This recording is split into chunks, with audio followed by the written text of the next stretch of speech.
আমি মাকে খুশি করতে গেলে বউ নারাজ, বউকে খুশি করতে গেলে মা নারাজ। কিন্তু আমি একজন মানুষ, কোন দিকে যাব? ইসলাম বলে তুমি তোমার মার কি? সন্তান। তুমি তোমার বউয়ের কি? স্বামী। শব্দগুলা খেয়াল করবেন। তুমি তোমার মার সন্তান, যার পায়ের নিচে তোমার বেহেশত। তুমি তোমার মায়ের পায়ের নিচে। তুমি তোমার বউয়ের কি? স্বামী। স্বামী মানে অভিভাবক। অভিভাবক কি নিচে না উপরে?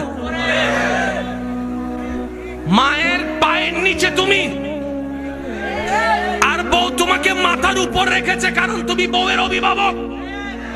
তো উপরওয়ালা তো নিচের ওয়ালা মতো হয় না, নিচের ওয়ালা তো উপরওয়ালার মতো হয় না। এবার সে বলে আমি করব কি?